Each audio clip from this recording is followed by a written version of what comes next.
Welcome to the Three Martini Lunch. Grab a stool next to Greg Columbus of Radio America and Jim Garrity of National Review. Three Martinis coming up.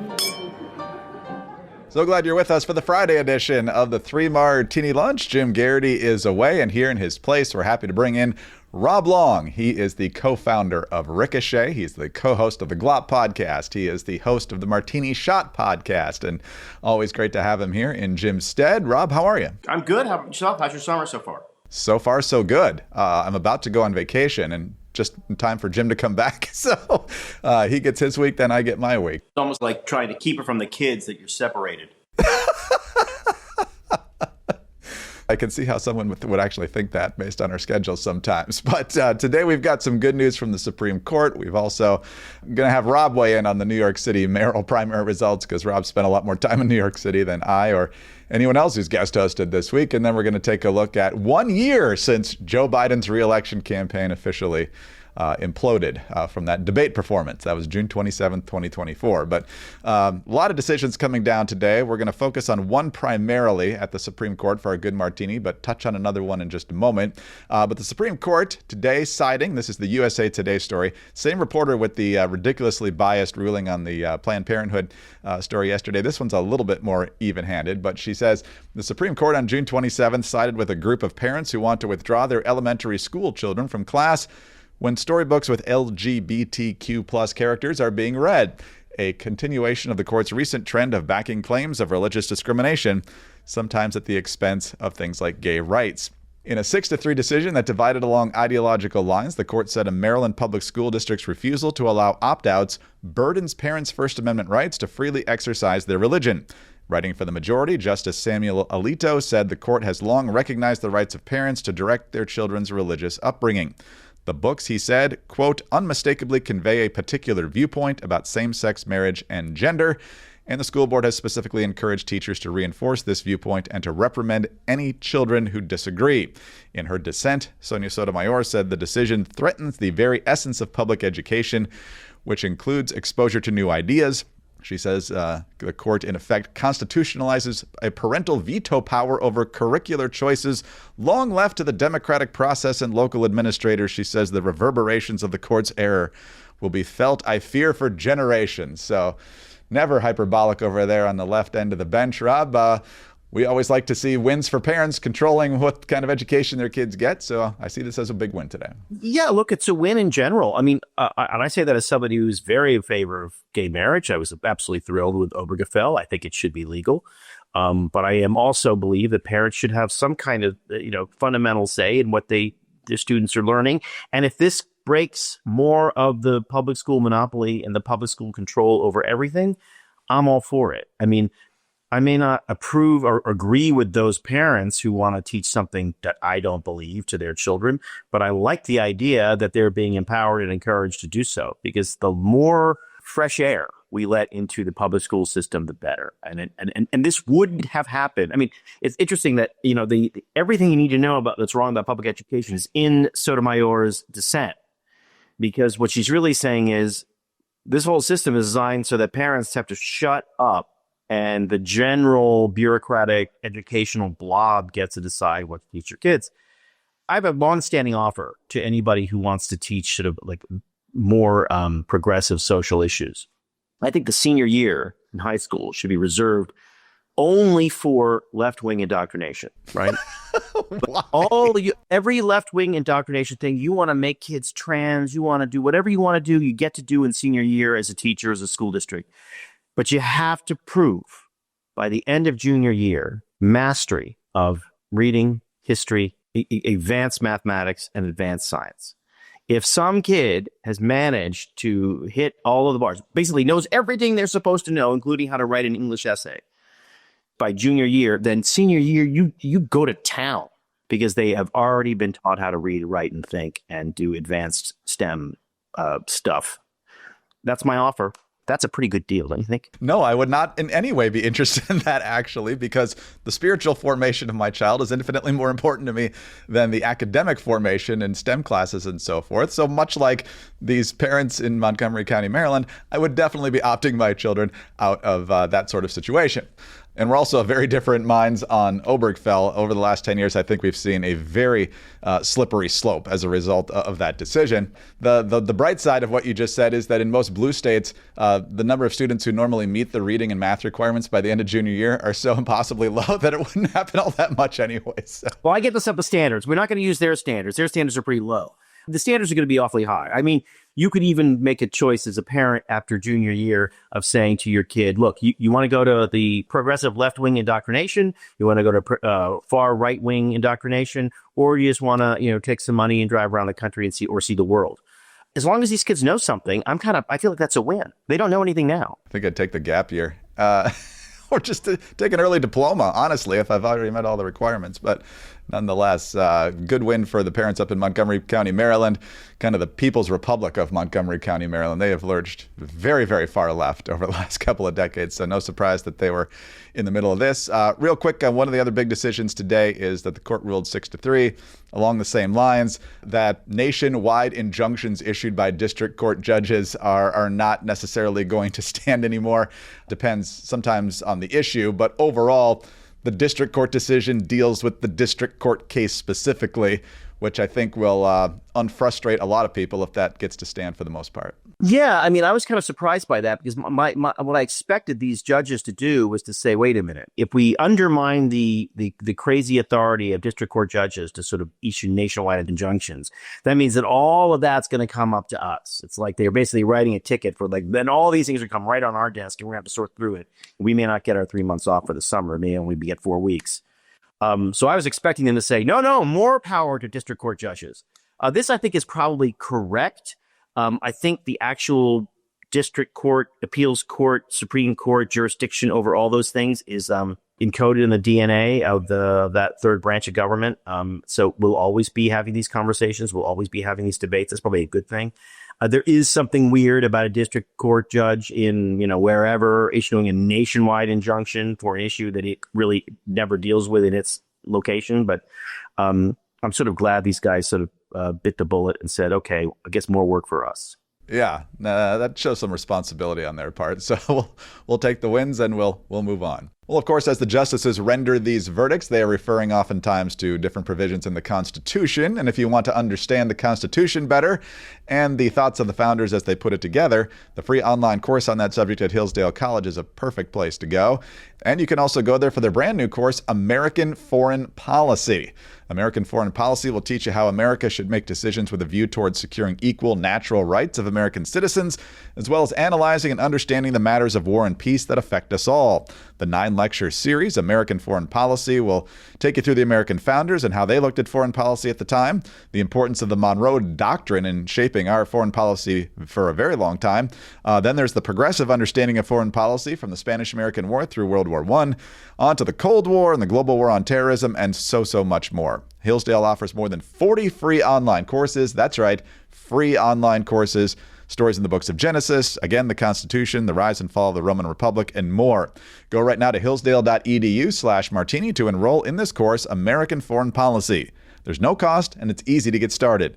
That's hillsdale.edu/martini to enroll for free. All right, Rob, on to our second martini, our bad martini. We've talked a lot on the podcast lately about Zohran Mamdani, the state assemblyman who is now the Democratic nominee for mayor of New York City. If you can't see Rob, he's face palming right now, as New York City has, they didn't have a lot of good choices in the Democratic primary, to be sure. Andrew Cuomo had some baggage, shall we say. I'll have a quote about that in just a little bit. But Mamdani, of course, the avowed Democratic Socialist, same label Bernie Sanders uses, very much not a fan of capitalism. A lot of Democrats on Capitol Hill stayed away from him, but now that he's won the primary, you got folks like Schumer and Hakeem Jeffries saying, oh, congratulations, you ran such a great campaign. And then you've got some others on Capitol Hill not only saying, hey, that was a pretty impressive campaign, which it was full of bluster and things that can never actually happen and really bad ideas, but it was well executed. And here is Congressman Robert Garcia of California now telling Democrats they need to run on Mamdani's ideas. What he was able to do was to capture the energy of the people on the ground that right now are struggling and they want their costs lowered. Democrats should take lessons from his win. He ran an excellent campaign. He reached out to voters on digital platforms. And I think, I've been hearing a lot of folks talk about why he won or why he had support. To me, it's crystal clear. He had good ideas, and he took those ideas and campaigned across New York City and to implement those. And so I think this is a moment for Democrats to absolutely learn good lessons from that campaign. I congratulate them. I think his campaign is exciting. And let's be really clear. He is the Democratic nominee for mayor of New York City. Democrats need to get on board. This is the future, and we have a lot of lessons, I think, positive to learn. Yes. Rob, I mean, in a normal environment, Republicans would say, yes, Democrats, please run on that. As a guy who's lived in New York City, what do you make of the rise of Mamdani? I guess it's less surprising that New York City voted for a crackpot left-wing incompetent. They've done that before, right? It's slightly disappointing that New York City voted for such an obvious example of that. I mean, his dad is a college professor and his mom is a movie director. I mean, this is a kid who has done nothing in his life, right? So the normal street fighting mayor who's like spent time, knifing the city councilman in the back and the borough president in the back to get where he is. That's the normal path to becoming the mayor of New York City. And this guy somehow has figured out a way that New York City doesn't respond to that anymore. So this is the easiest prediction ever. It's going to be a disaster. I think that's a fairly safe prediction. But what's surprising to me is just the just blanket stupidity of the Democrats in general, the national Democrats, who feel like their problem has been that they have been insufficiently socialist. Like they really feel like that's been their issue so far, is that they haven't been socialist enough, that maybe Bernie Sanders was too moderate. I mean, this guy is to the left economically of Bernie Sanders. As far as Bernie Sanders, as far as he went, he never said the government should run grocery stores. Or no, actually, the government should run the grocery stores. It's a very different way of putting it. To me, this is baffling. I just don't understand why exactly they think do they think they've lost the past couple cycles because they were not liberal enough? Like they think the country is more blue than it is? I mean, best of luck. That's all I can say is really, I want to say something nice. Best of luck. Well, they keep saying that they had, for the most part, good candidates. Their messaging, the way they expressed their positions was not successful because they refused to actually learn anything. The political graveyard is littered with people. There's a giant pile of skulls of people who have said, our problem is messaging. Let me tell you something. Here's a political truth. The problem is never, ever, ever messaging. That is never the problem. That is maybe a symptom of a problem, but it is never the problem. And I cannot understand why these people don't get it after the drubbings they've taken. They have lost to a president who never has broken 50% popularity. I mean, I don't know where Trump is now, probably around 40, maybe a little higher after the bombings. But like basically, most Americans hate Trump. Like they do not like him. They didn't like him in his first term. They don't like him now. But he's just a lot better than the crackpots the Democrats are running. This is a very strange, an alien intelligence was coming down to try to understand this. They would be baffled. There's just a piece missing. I don't know what the piece is. It's like maybe secretly the Koch brothers are running the Democratic Party. That's the only explanation I can come up with. Well, the energized part of their base gets further and further left, so they feel like they have to cater to it, and it's just not working for them, thankfully. One final coda to this story. This is from the New York Times, analyzing Cuomo's failure to win this nomination, given all of his baggage of the nursing home scandal and the groping and all that stuff. They actually interviewed former Democratic Governor David Paterson, and the Times says, Cuomo's message boiled down to, trust me, I've done this before. Some allies said it all contributed to an unhelpful image. This is his actual quote from David Paterson. Quote, all of us have a blind spot. His blind spot is that he doesn't really connect particularly well with just people. So as a politician, you might want to work on that. Yeah, you should probably work on that blind spot. I mean, I don't know. I actually would have bet that he was going to win for two reasons. One is because it puts a lot of liberal Democrats in an awkward position to talk about the nursing homes. Because what that really means is that this great hero savior of COVID blew it fundamentally in a major way. And remember, they loved this guy. for his handling of COVID. And the second thing is the groping. I would like to think that the Democratic voters in New York City held their nose and voted for the crackpot socialists because they couldn't bring themselves to vote for an over-affectionate manager.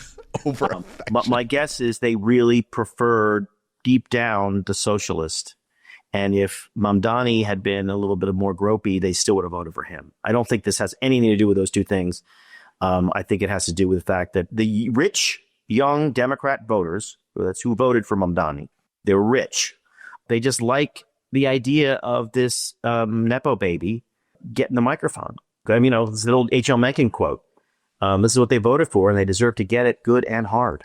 That's exactly right. I think Ed Koch said something similar to that, too, when he lost to Dinkins. But in terms of the Cuomo reaction, it felt like there was an electorate misguided, brainwashed perhaps, that was excited about Mamdani, and the people voting for Cuomo were like, oh, well, he'd be better than Mamdani. And so when you have that kind of enthusiasm gap, it tends to work in the favor of the guy that people are actually excited about. So. That's right. What I hope is that Mamdani is, in fact, a total dilettante.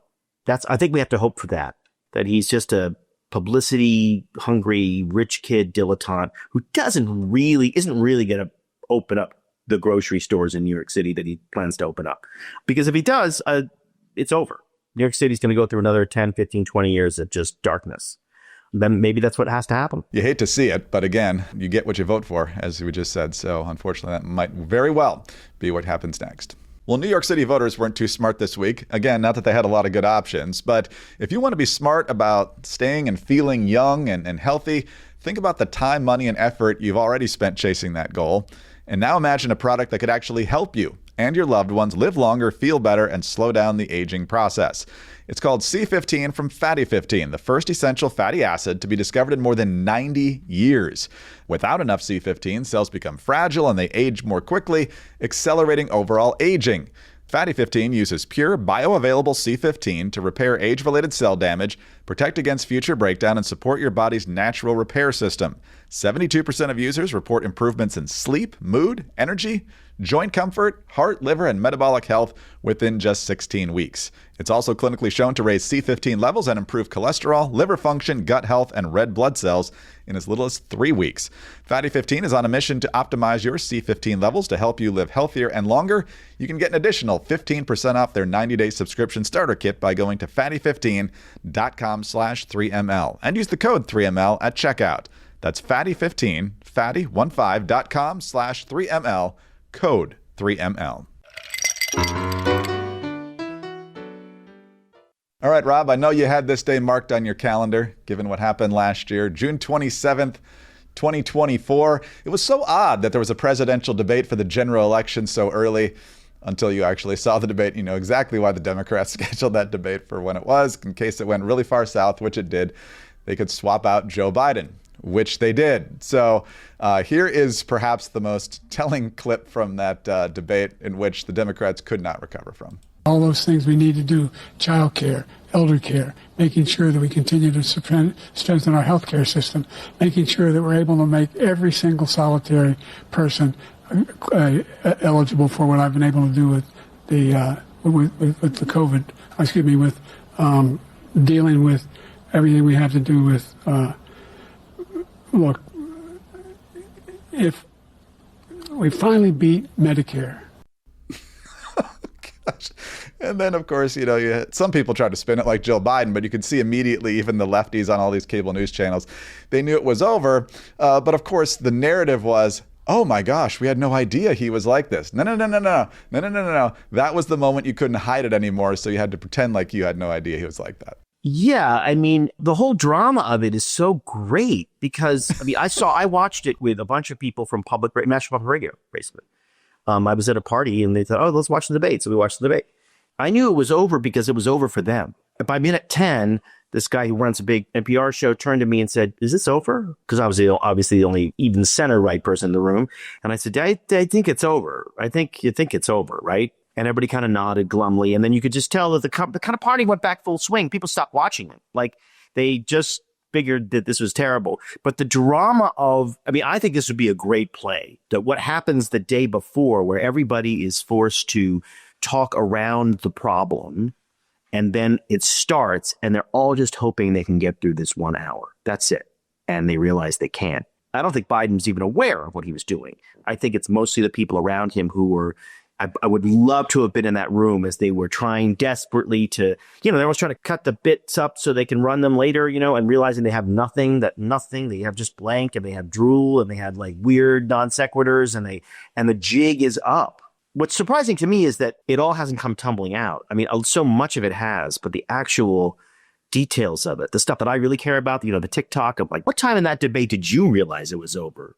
That to me is fascinating. What I've just come to realize is that we really do live in this kind of Jungian world where we're just all pure projection onto our shadow side.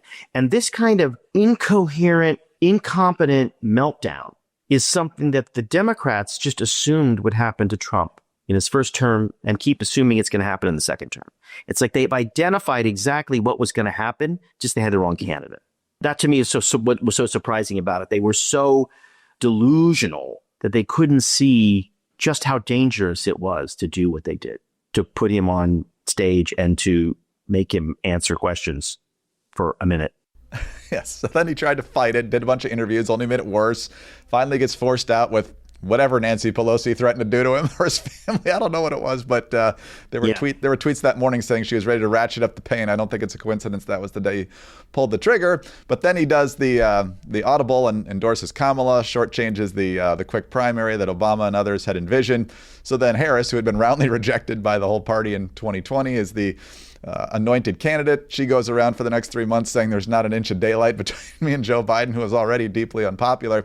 But the thing, Rob, I feel like you do, that the postmortem is very much incomplete at this point. We've got some of these books out now where, we had this Politburo of 4 or 5 people who were really controlling things, and maybe the auto pen and all this stuff. But the media complicity in all of this is still, they won't talk about that. Tapper and all the rest of them, they still act like they were victims of this charade, when the American people could tell you 3/4 of them, 2/3 of them well before that Joe Biden was clearly not up to this job. So their role in this is still yet to be fully exposed. That's what was so baffling to me. It's that you were not talking about something that was strange to the American people or something they had a hard time imagining. I mean, this country has a lot of old people, and a lot of old people kind of losing their marbles. And actually a lot of old people who aren't really losing their marbles, but are a lot slower than you thought. A lot of 85, 86, 90-year-old people running around who are kind of okay upstairs, but a little bit sleepy and probably shouldn't be in the White House or behind the desk of the White House. And every American has had that experience. There's not one American who hasn't really had some, especially with dementia or with Alzheimer's, had some connection, either a direct connection or it's slightly one-off connection with somebody who suffers with dementia and Alzheimer's. So you weren't going to be able to trick people. They know it when they see it. And that was what was so strange to me, was that it was not just an indictment of people who want political power, but an indictment of a political party that has just separated itself from the American experience so much they didn't realize just every single American recognizes dementia when they see it. And it doesn't matter how many doctors you pay to say he doesn't have it, or how many little wooden triangles he fits into the wooden triangle hole on the toy. He is unfit. That was something that they should have known day one.